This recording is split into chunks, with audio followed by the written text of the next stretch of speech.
Welcome to another episode of Devongunsmith Diaries, and today we've got a reasonably nice example of a BSA improved Model D. This is in for a bit of a tidy up, spring service, the usual stuff. So let's get into it. If you enjoy the content, don't forget, like, subscribe and click the notification bell.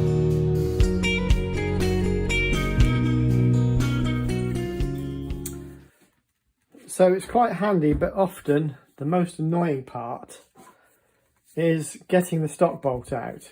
These are quite often seized, but we'll see how we get on here. I've had a few of them where you've had to literally dig out the plate to release said stock bolt. I'm in my own lighting, aren't I? Well, we're in luck. The spring plate that pushes it out is still intact, and that bodes well for the future. And there it is. That's a little spring plate that just pushes out the cap. So quite a nice, it's in really good condition actually. So bearing in mind this is a 1901 gun, it uses the same technology as the more modern shotguns with a stock bolt, so it's been a rifle. Right, that's how I need to just do this off camera a second. I'll be back. Okay, that's the stock bolt loose, and it drops out just that easily. So that means we can look at that. It's in really good condition. Nice grain. Needs a bit of oil, but nothing out of the ordinary. So just for safety and security, I'll just make a habit of popping this back on. I noticed there's a bit of a crack there, so I'll stabilise that so we don't lose the parts.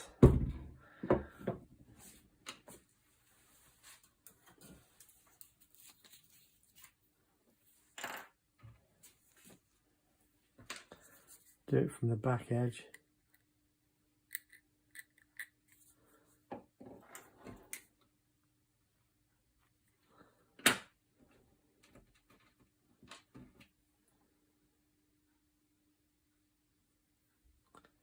Quick bit of compression. Wipe that off there.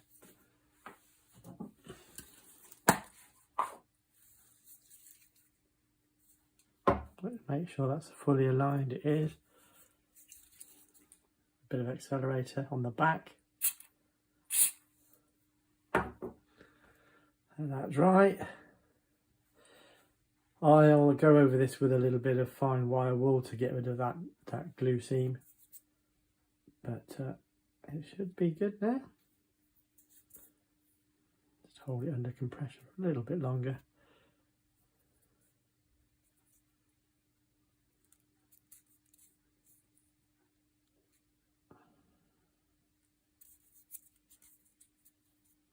I'll put it on the bench actually, make sure it's flat.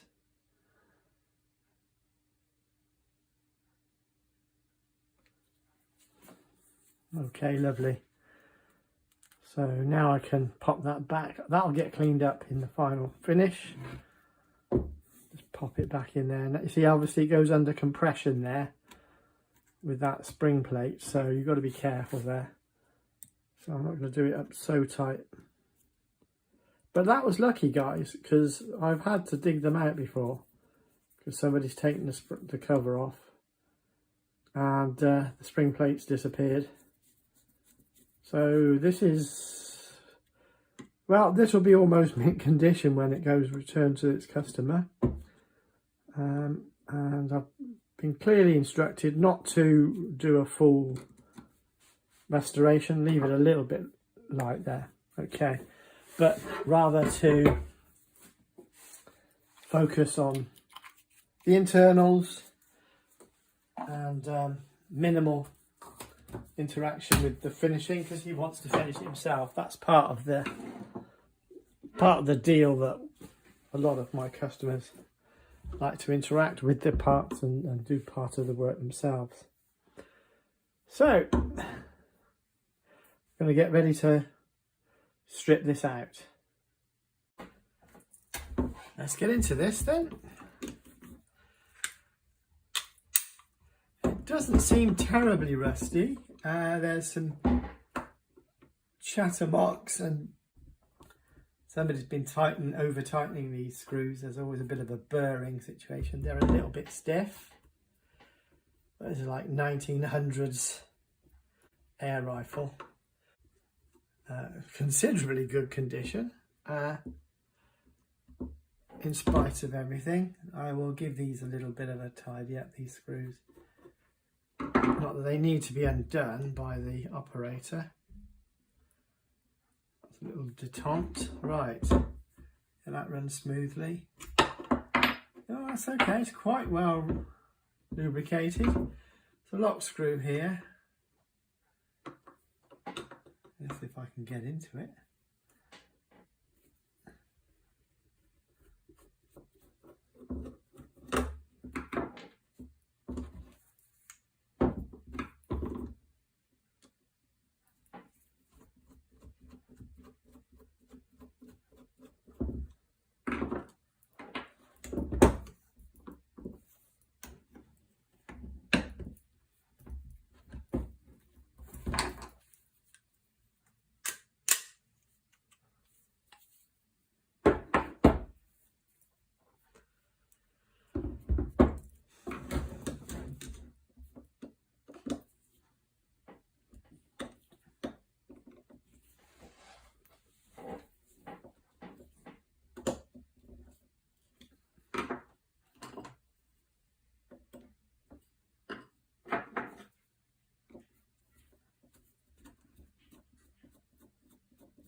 There's absolutely no preload on those anymore.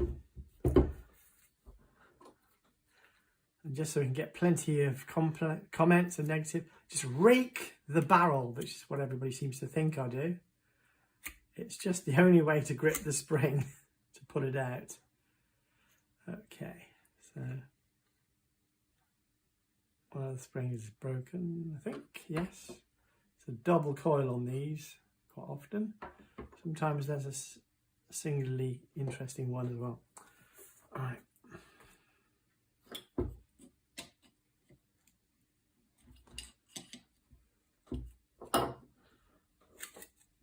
Okay, good. Bit of oily rag. Okay, so as expected, the leather seals had it. There's what looks like a ruptured washer there, potentially. But otherwise, it's in pretty good condition. Not gonna lie, that I'm very pleased with. So I need to magically get the parts, don't I? Okay, so I've ordered some extra parts in addition to the standard ones. There's a bit of a difference there. We've got a plastic washer and a pair of new springs. You can see that they sit within one another, and this one's clearly broken. So that's failed. Nice pair of springs to go with it.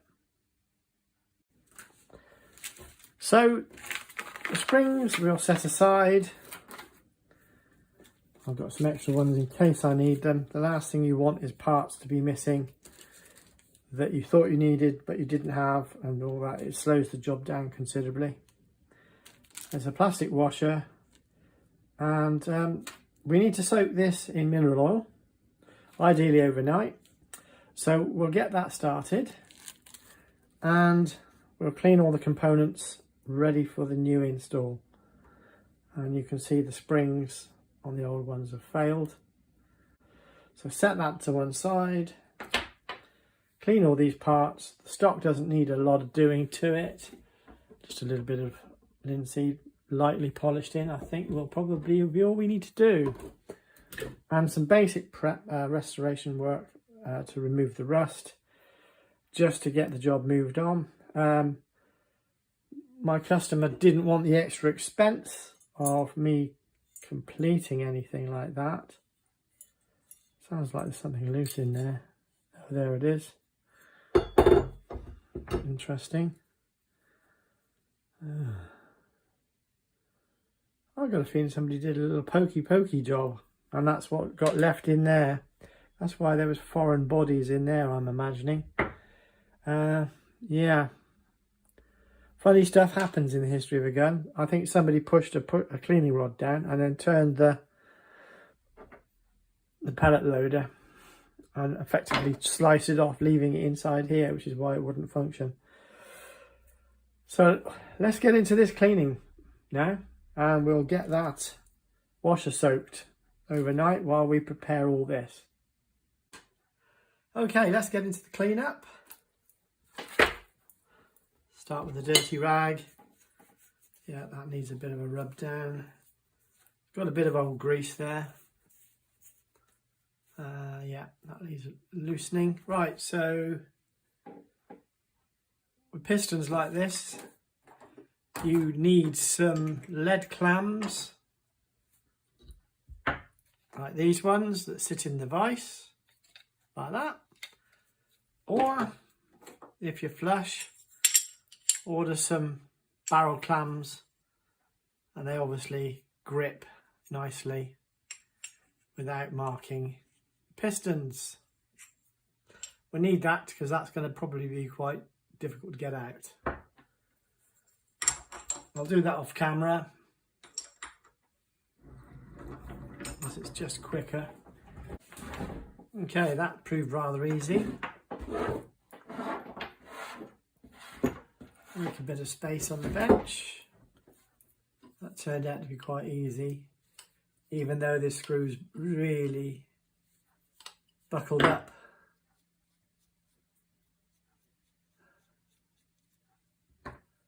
And actually that seal doesn't look terrible. We're replacing it, but I'll give that back to the customer.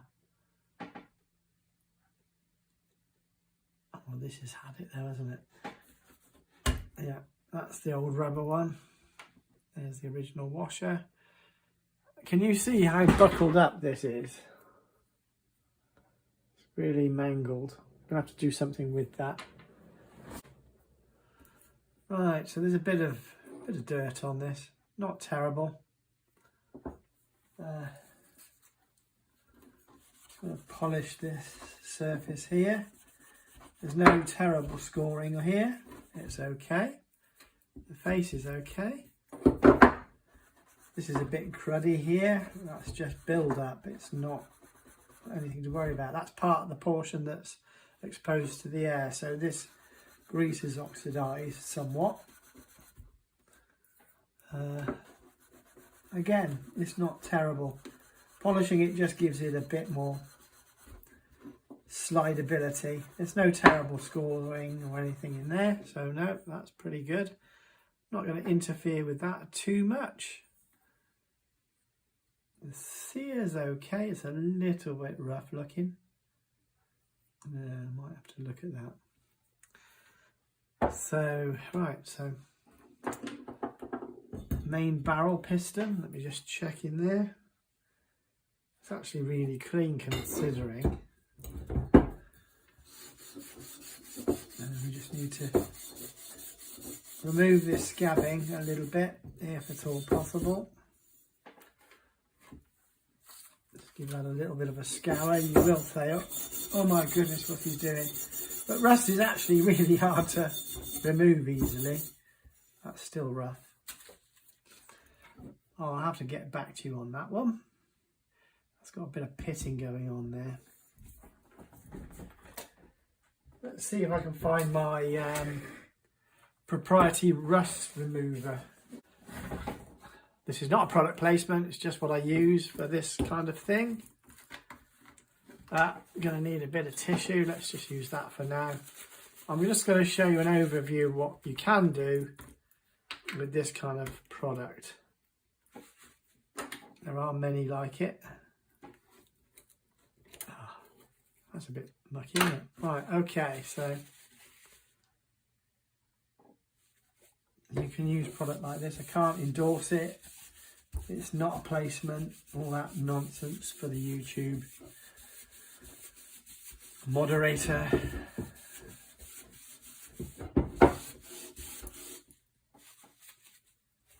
I think we could probably use all this bottle up. It's obviously acidic,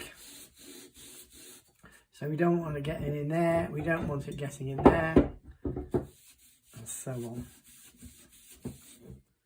If it does, I have to wash it all out, not a problem. You can boil it out, it's not a problem. In fact, I probably will. But we must remove and cease all that rust activity. I'm going to get some more cotton wipes.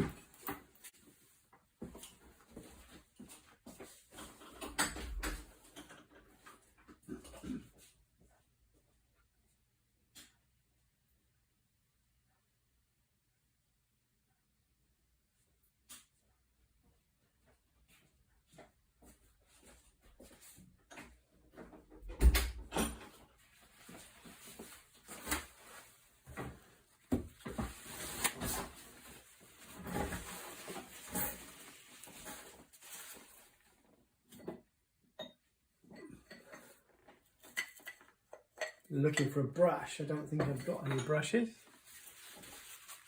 This would go on better with a brush.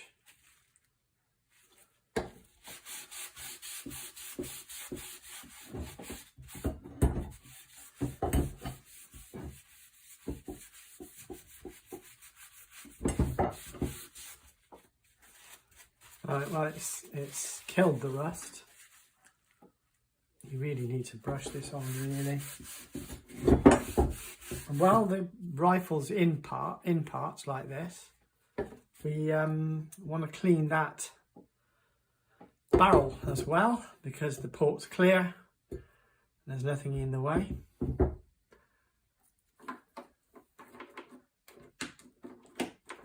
Let me see if I've got a toothbrush floating around somewhere.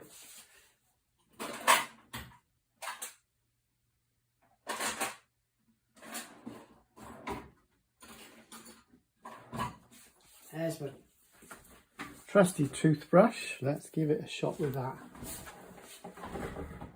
That'll be more desirable. Let's see what we've got. That's yellow. You can tell that's definitely got a hydrochloric acid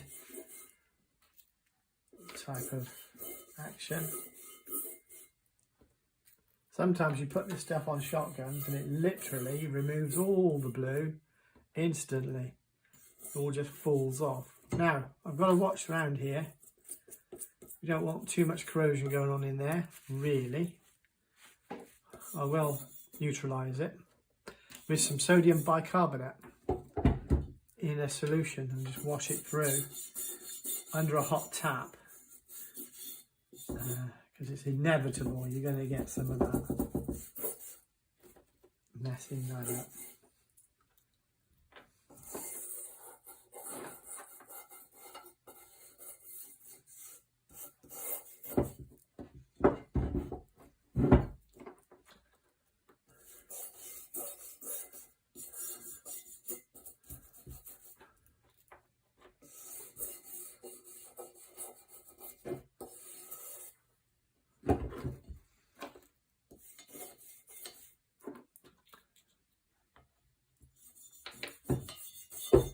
Should be wearing gloves, by the way, guys, just as an aside. I can smell the acidic action now.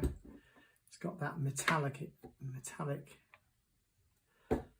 note in the air.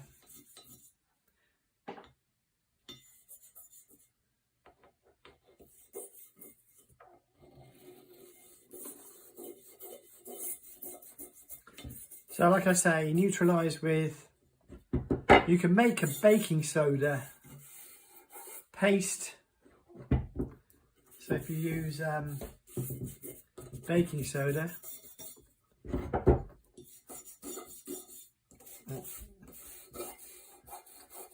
you can use make a paste. Right, that's sufficient. I've not used much of that. Right, so we're just going to leave that to pickle for a little bit. Pick up all this excess droplets, which is oxidised already, interestingly. Now you see why my table gets so mucky. I have in the past used melamine tables, but they don't react well to heat, whereas a wooden bench actually does take some time before it catches fire.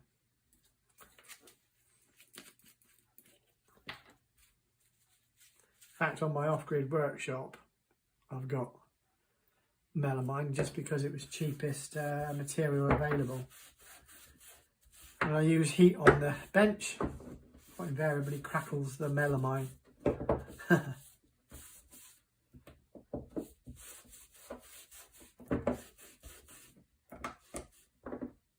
Maybe I'll...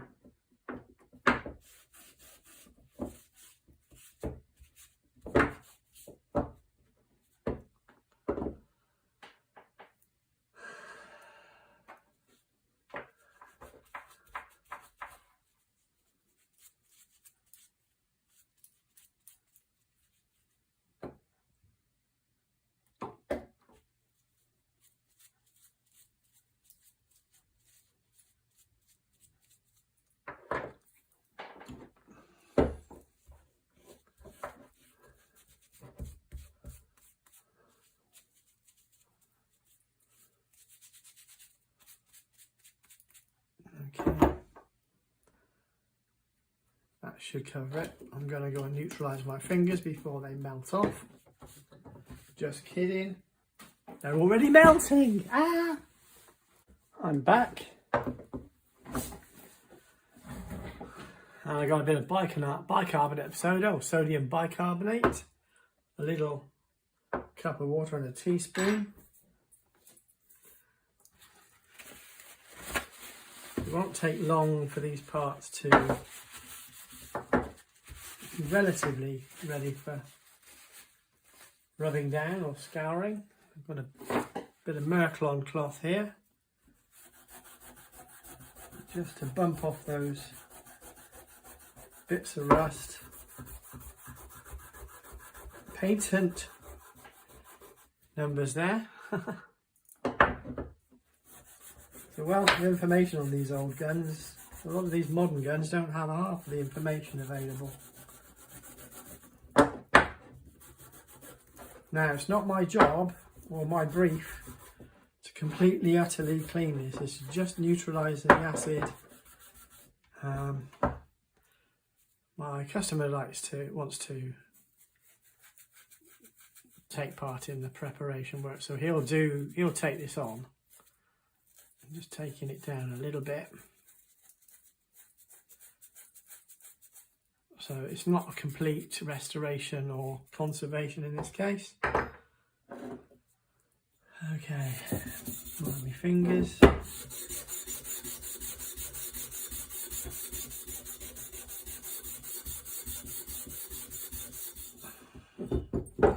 This is the time to be doing this sort of thing, see guys, because when I get all the springs in, it's going to be a real pain to clean. So, at least start the process for my client. He will probably need to rub this down more, but at least we've stabilised the rust and, you know, if not completely removed it, That's my clams just disappearing off the bench. Okay, there's quite a bit of dirt come off there. And you think, oh, you know, why is it so rough and ready? Well, it's partly to do with my brief. Anyway.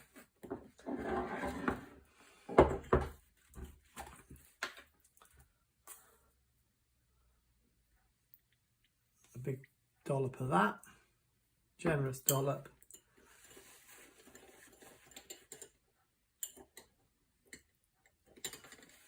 Okay.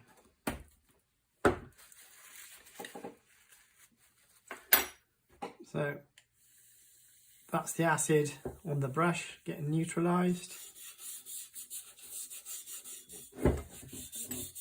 None of these steps are usually notified, but this is now neutralising the acids. And don't worry about the cylinder, it will be fine. I'll run some boiling water through the whole thing, including the rifle, to completely eliminate and neutralise. Look, see, it fizzes where it's spat on the bench. It's all chemical reactions going on. This is a neutraliser, so this becomes neutral like water. I don't want it working its way in that spring. I don't really want to be dismantling everything at this stage. This will all get drenched with boiling water to neutralise it. I'll try not to do this trigger if I can help it, because the acid will actually make it continue to rust. Once you use the acid to remove the rust, but it will actually continue. So it's a double-edged sword there, right way. As you can see, all my bicarb is almost exhausted. There's a lot of crud coming off this now. And I need to neutralise the table. Back in the old days, I used to use nitric acid to darken wood. Interestingly. Nitric acid was used quite a bit. I don't know what's in this. But as you can see, the bench is fizzing because of all the liquid. And I know that there's going to be a couple of weekend warriors on the keyboards going, you should have used a bowl or a dish. Or it's like, well, if I did everything I'm supposed to do, I'd never get these videos out for a start. And the jobs cost twice as much. What a mess I've made, eh? Something else for the trolls to complain about, I guess. I can't believe it did that. What a mess. Right, that is neutralised now. I'm going to give that all a wipe down. I'm going to give all this a scour. And then flush it down with boiling water to get rid of the excess. You can see that's now... This is just to burnish off the pitting and marks. It's not my job to complete this. I'm just making it less difficult for the customer. For the 10 minutes it takes to do this, he can do the finishing bluing and that. I will put a maintenance cold blue on it. He can work on that bluing as much as he likes after the event.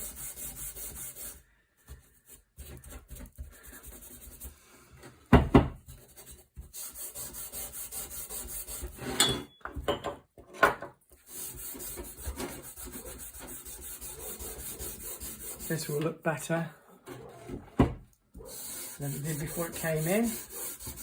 I could have just oiled it and left it there, but the trouble is that you're not removing any of the rust, it just sits there to percolate away and further damage the metallic parts. And again, I'm not spending ages on it, as you can tell. I'm just preparing it for a little light bluing and some oiling. My dog's going mad outside. I think the postman must be here.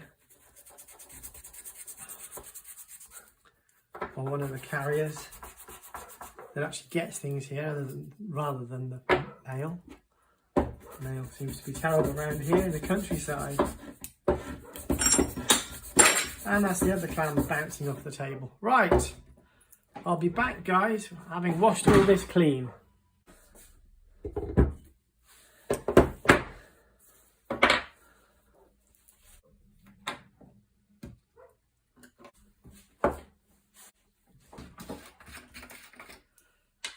Right.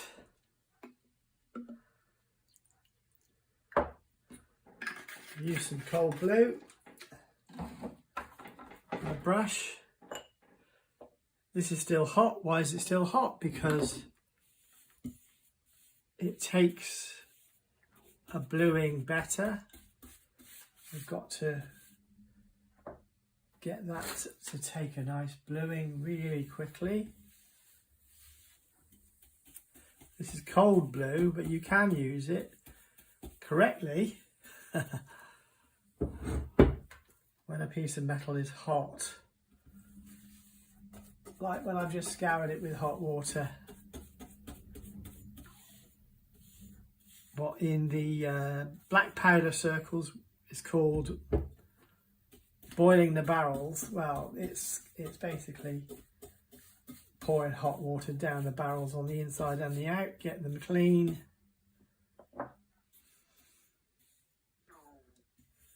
Again, carefully round here, this is where there's a wear area.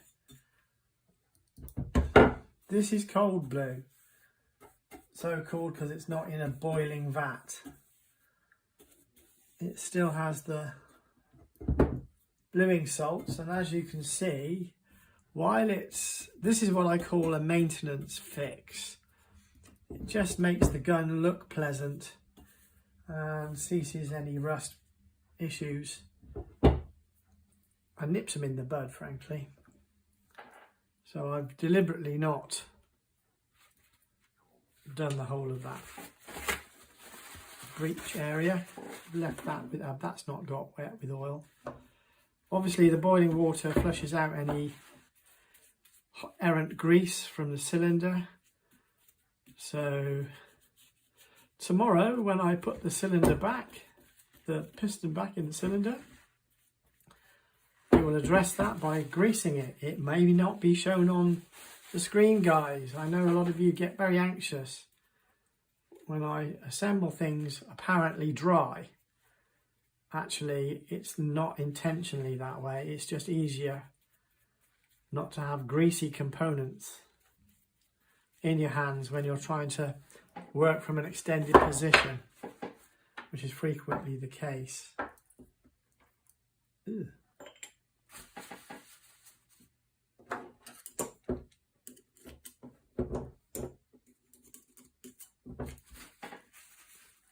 Gob of grease just fell out there. Not to worry, it won't interfere with the bluing. So I've got to get this bluing solution, the salts, on while it's still quite warm, and ideally without any finger marks. This will look significantly better, even though this is what I would call a rough job. I don't like releasing guns that don't look at least look nice, even if it's only a cosmetic fix. Of course, my customer will be made well aware that it will require a bit more work. But as you can see, for that small amount of bluing that I needed to do, it was well worth it. And while these components are still comfortably warm, I can now neutralise that with oil, let it stand a while, because while they're warm it will actually develop quite nicely. I'll use 4-0 wire wool just to lightly card. Carding is a form of knocking back all the bumps and, knocking it back, I suppose you would call it. But carding is the official term that is used. I've not done so much underneath because you don't want to get too much around the mechanism, because we'll have to flush it all out again if we go too mad. It's actually dry in there and it's still quite greasy, fortunately. So there we go, guys. And I'm going to leave this until tomorrow now, okay?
Right then, so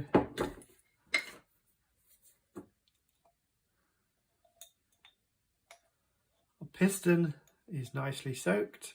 Piston seal has a nice mineral soak on it. So this is obviously a shotgun jag on the end of a cleaning rod. So this is the solvent I use, a little bit of oil, just to make sure there's nothing nasty and unpleasant in there finally before we clean out. Yeah, there's always a bit of dirty rubber. And it's aluminium, guys, so, you know, keyboard warriors, do what you like. Oddly, I don't actually mind the comments because the algorithm doesn't care. There's a funny thing. Right, that's nice and clean. Okay, so I have got to find my clean rods and give that rod a clean while that's all out, so all the crud can come out, and that's what we need to do next. I discovered that the original screw has to go back in because the screw that comes with the kit is a different thread, weirdly, so they must have made a change during the years, because it's a different, there's your washer, plastic washer, and then that will pop in there. At present it's a little bent up, but we'll have to just work with that for a minute. Quite a funny thread. There you go. Right, oily fingers.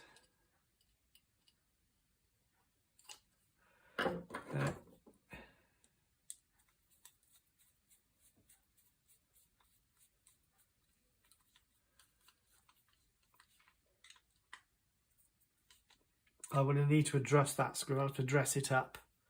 But there you go, that's there ready anyway. And we can go back to a basic install. This is maintained a rust-free situation, which is good. As you can see, there's no red rust coming up. It's just black ferrite, so that's okay. So that's got a nice coating of oil, as do all the other components. So when you insert this, obviously you have to squeeze down the flanges of the rubber seal, the leather seal. So that will always be a fight. It just is, I'm afraid. And you do get marks on the leather from the slots. So that's another reason why I use quite a bit of grease when we first insert it. Anyway, I better get some cleaning rods. Okay, so we've cleaned that now, so that's ready to go. This gives me an opportunity to address a situation. I've had a few comments on antique springers and springers in general. Oh, you should never fire it dry. Well, yeah, I agree with that. Totally agree with that. In normal running, but when you've actually reinstalled it, you do have excess grease. Inevitably, anybody claims anything different, hasn't done it regularly for a lot of years, you will have excess grease in the chamber or oil, and it will diesel. And if you put a pellet in, it will have detrimental effect on the spring, more so than having not, effectively dry fired it, because what happens is the compression ignites the excess diesel, it diesels and it blows out the far end. What you can do is you can make a piece of tissue up. In this case, I have to push it down the barrel. And so I've got to basically muzzle load this. Once it's pushed in, I'll have to make sure we get the right length, because, yeah,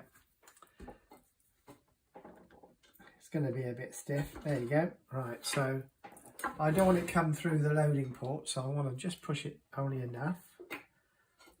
You can't probably see that. I always seem to be working off camera. So you just push that in. Right, so that's to stop all the keyboard warriors crying about compression. That's a technique you can do. That'll give less compression, but it will actually allow it to let the air release a little bit slower to satisfy all you ninnies who think that it's going to break it on the first attempt. It won't, I promise you. If you persistently dry fire it though, I will tell you, it will have damage. They are correct in what they say, but not in the first instance when you've got a piston full of oil and grease, and it's inevitable because there's obviously excess oil in here as well. I've just sort of formed up that screw a bit. The kit comes with 2 sets of springs, so you put the diameter that your bore requires, as you see there. Okay, so that's to stop. You see there's a left and right hand spiral. That is to stop the snaking effect. It's an anti-cancel. So that's another spring there as well. So this indicates I'm going to need to reduce the overall length. Okay, well, when you examine these, they're exactly the same length. So it's according to the model, it should be that spring. I got both kits because I didn't want to be waiting around both sets, because I didn't want to be waiting around and find out the wrong one.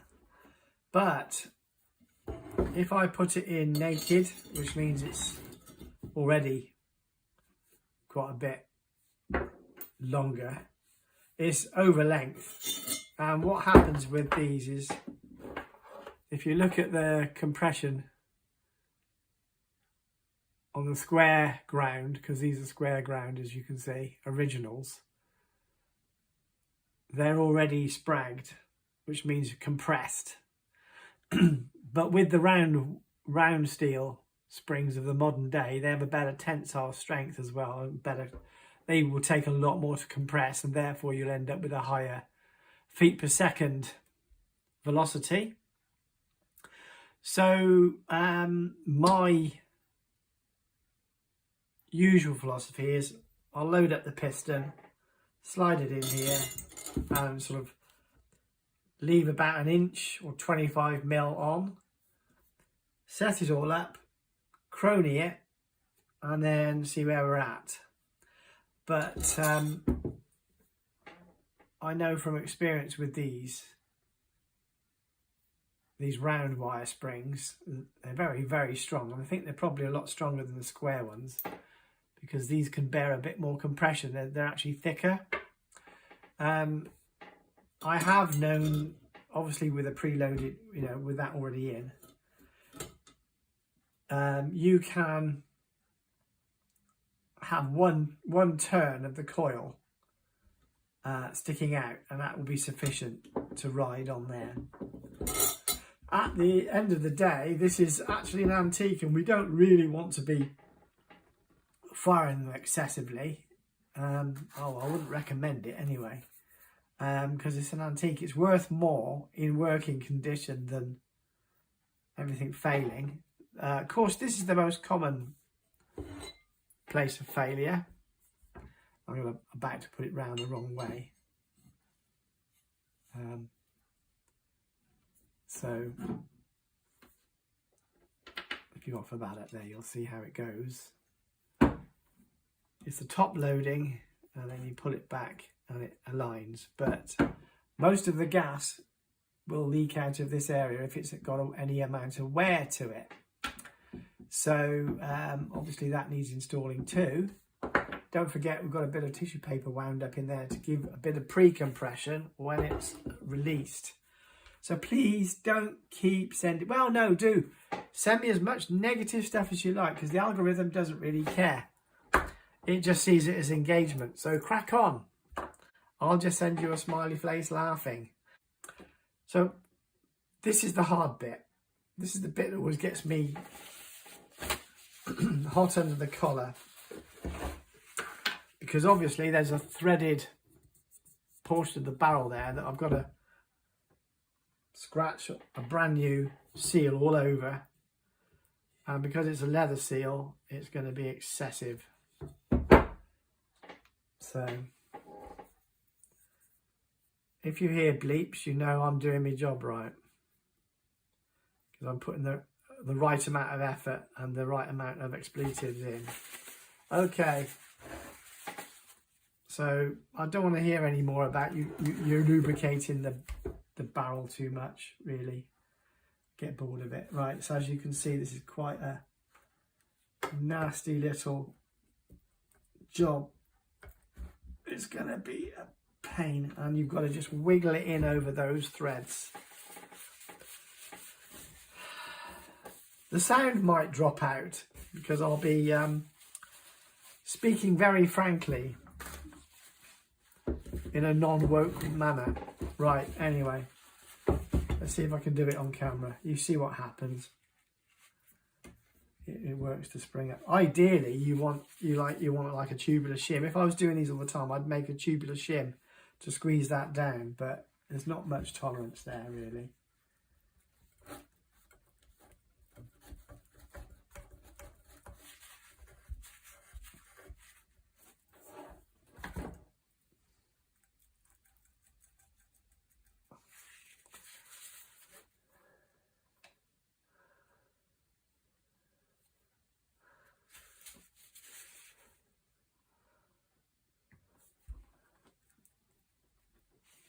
One of the things you've got to watch out for is it suddenly shoots forward and you end up with spanner rash because you've hurt yourself. I'm also a bit concerned about that tang as well. It looks a bit warm. So I'm going to try pushing it onto the table and hope it doesn't go clang. No. Right, this is a vice job off camera. I'll see you in a minute. Okay. And it's extremely tight at present. Hey ho, it's just the way it is. So, see if I can press it. Using the spring, I can press it down to its complete cycle.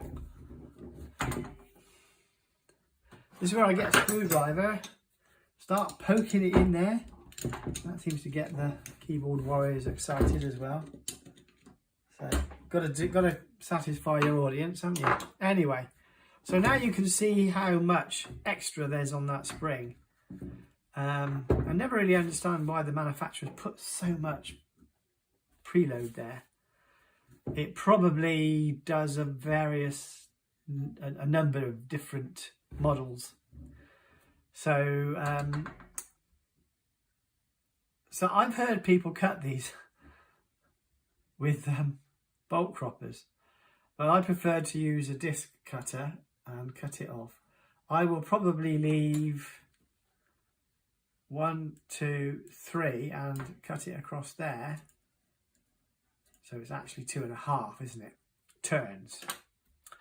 Okay, I'll do that off camera. Okay, so that's been ground off. Now you will see I've used a cutter and there's a slight slope that way and the roughness and sharpness has been removed there so that when it's inside the piston, it rides, I use a flat edge, it rides perpendicular to the edge, so if it does sprag it will run freely instead of digging in here. Okay, so now we're just going to pop it back together again, if we can. Use the good old grease, liberally grease it, especially on the leading edge, on the piston. Bearing in mind, this as this spring is compressed, this will spread around within the piston housing, so it doesn't matter if you're not perfect on the distribution of the grease. Right, so I put the leading edge into the bottom of the piston, so the flat edge is at the top to allow it to spin around there on the top of the guide. Plenty of grease on the guide as well at this point. At this point I can't find a rag to wipe my finger with, of course, so now your hands are all greasy, you've got to try and squeeze the gun together. Right, so this is your positive load, your preload, and it will take a bit of compression to do. Oh boy, yes. Ugh. And so, as you can see, it's not a first time effort. What I generally do is put the trigger action in the vise with barrel clamps and then turn the barrel under pressure. So with the preload, trigger group is in place. I need to lift the trigger guard as we slide it in because it obviously latches onto there. As it guides in, when the guide comes into the piston, it tends to catch. So as you push in, I need to put gloves on for this next bit to get that been done. I've got my gloves on now.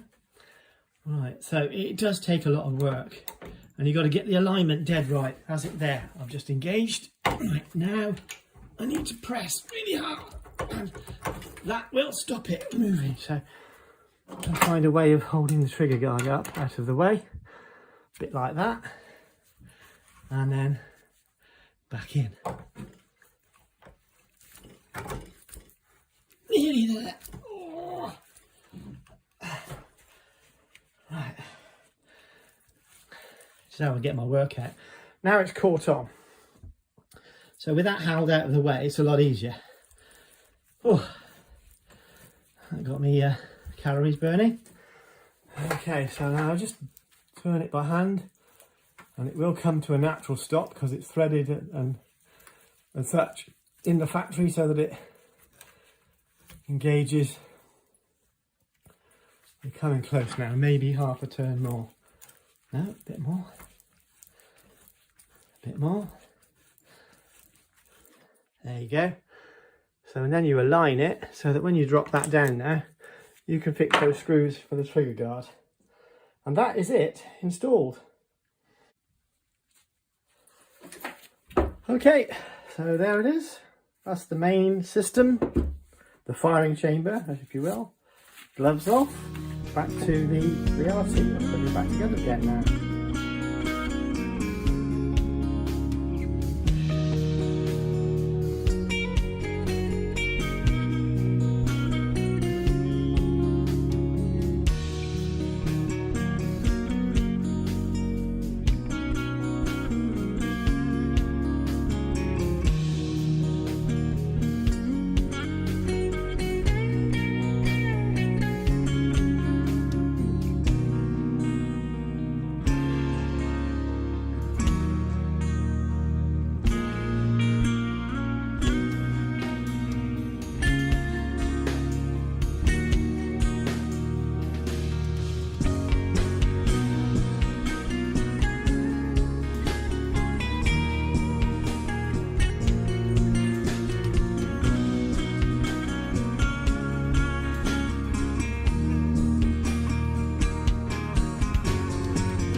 Right, you will remember, right, okay, let's just pop these screws in. You will remember I said about the dry firing issue. I do agree. Dry firing guns, air rifles, particularly Springers, but in fact any gun. I've actually saw a guy who had a little bit of OCD, kept priming, you know, a double barrel shotgun in the shop that I used to work at, and he repetitively, it's like in an OCD sort of trance, kept cocking the gun and dry firing it. I don't know why. I think he was it was a nervous tick or something. Anyway, he was doing this for quite some while, and it was one of the gun shop assistants. He kept doing it, cocking the shotgun while he's talking to the customer, and he kept doing it. And at one point, I heard this little ting, and it was only the tip of the striker flying out of the barrel because it was dry fired so much, with the forces of nothing to slow it down. One person did quite correctly in one of my videos say to me in the comments, you should never dry fire because it ruins the spring. Yeah, you're right, when it's been built and rebuilt. But when you rebuild it like this, as you recall in the early part of the video, I pushed down a wad of tissue paper because that's what's available. You can actually get 2.2 and 1.7 cleaning wads that you put in, and you can push them through as well. But this is purely now. So with the wads or tissue paper in the barrel, that gives you a bit of back pressure. I have, yes, I confess, with Springers, I have fired them once with, oh, it's going to be a bit pressy. Oh, this is working that spring that's never been compressed. There we go. Okay, now remember, I've got a wad in this, but I don't mind if you do regale me with plenty of negative comments, because YouTube algorithm loves engagement of any kind. It doesn't care whether it's positive or negative. So, ready to fire? There we go. There's my wad. Came flying out clean. No dieseling in this case. That's a nice punchy air rifle now. And there we have it, guys. Gonna wash my hands, do a bit of work on the stock, reassemble that, and then it's off to crony it on my range. Probably won't show that in the video because it just makes the video too long. Well, once we're ready to go, all good.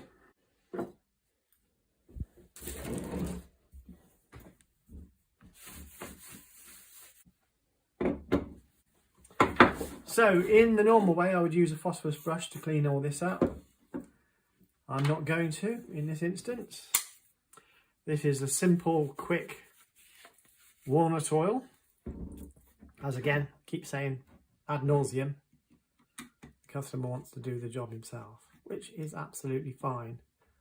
And I encourage good maintenance practice, because let's face it, it makes it easier for me to do the jobs when they come to me. And it takes less time, costs the customer less money.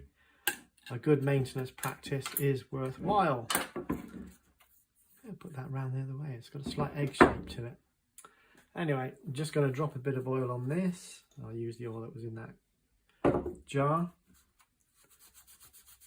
Just film. I'm not derusting this. Again, this is to do with the customer's budget. It's not because I'm a rubbish gunsmith. These are real jobs being done, and I have to comply with the customer's wishes at all times and not just do what the hell I want to do. So with that little bit of repair, I'm not going to do anything complicated, just use a little knife, a blade, a pocket knife, just to clean off. There's another crack there as well. I will drop a bit of CA glue down there as well, but that oil's not going to help, so my oily fingers doesn't help. Right, so a bit of meths on a piece of kitchen roll. Remember, this channel was based on the premise that you might do this sort of thing in your cottage kitchen or your man cave or your little workshop at the back of the house in domestic bliss. Right, so now I'm going to drop a bit of CA glue on the back of that just to stabilise it. This is not sacrilege. There's, in fact, there's a couple of cracks on this because it's under pressure. If I can zoom in, you can see them. Yeah, there you go, you can see them. Right, so I'll find a dirty screwdriver as a pointer. There's one crack. There's the big crack I repaired, and there's one down there. So on the rear side, so it doesn't show, I'm just going to, well, that'll help. I'm just going to drizzle a bit, see if I can do it on camera. Try to do it on camera in the light and not obstruct the view. Quite tricky. Okay, so drizzle down there. It's quite wet and wicking, so it will clean through. Right. While it's like that, I'm going to just flex that bud a little bit, not too much, so it draws in and wicks in through capillary action. It may not come through. No, it doesn't need to. But that will now stabilise. Right, quick wipe with the cloth. So I've got like a CA glue varnish on the rear of that now. And a little dab of setting spray. It's just a solvent that seems to activate the... As I blow it, it dries off. And there we have it. So that's a little trick you can do. You can do the work from the rear. So it doesn't show too much. There still is a crack there, but we know that it's been stabilised now. So it's slightly invisible. There's a little more cleaning up of that edge there. Again, not too much. Just sufficient to minimise the effects of the repair. So that we know isn't going to break and fall out. I'm just going to get that excess off that. I'm going to do the oiling up of the gun when I put it back on the action, because it's just easier to operate like that. Because we can get all this screwed up and put a bit of oil on the back, etc. Okay. Okay, so you see there's a little locator pin and it sits in a inletted hole there. Oh, I'll check it on camera that you can actually indeed see that. There it is, there's a little hole there and it locates in a little slot there.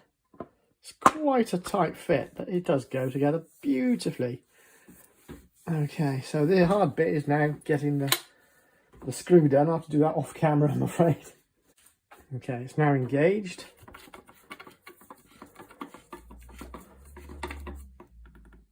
hand tight, but tight. Is absolutely fine. Lovely, look at that. What a nice little piece. I actually, if anybody wants to bequest me any nice English BSAs from 1900s, you know where to send them. I'll look after them and love them for you. Right. So that is not an ellipse, it's actually an egg-shaped oval. So it only goes in one way. It's kind of difficult holding the gun and doing this for the camera benefit, but we will give it a shot. All right, that's got just enough. This is a really good example. I'm absolutely loving it. I think the customer should be very pleased with himself to have this. This is a really good example. Oops, sorry guys.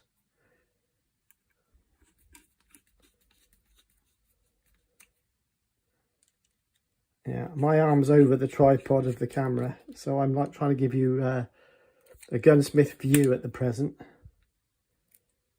I will have to tighten that down on the bench. Don't want to take any chances.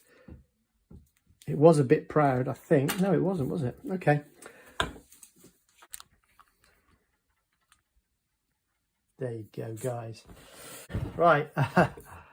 Let's just see if I can use my superfine. Yeah, there we go. Doesn't want to compress completely.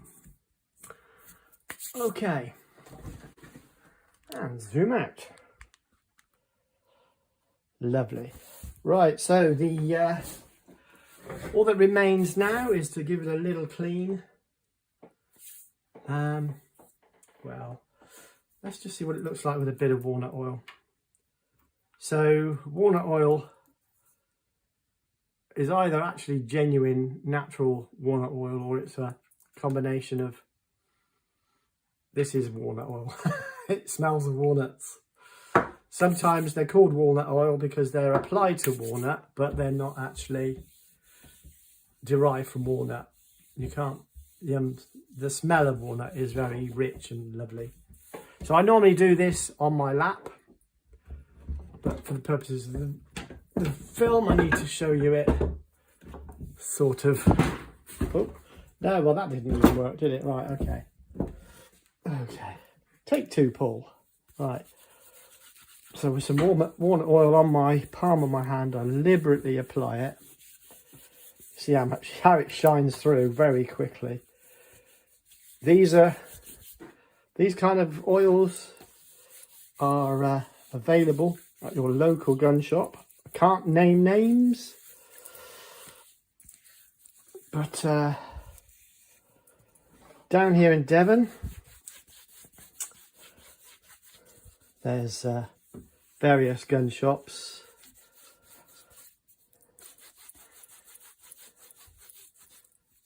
One identifies itself and does good work in the community, and Country Sports, there's a little hint without dropping names, not allowed to drop names. My friends at Country Sports.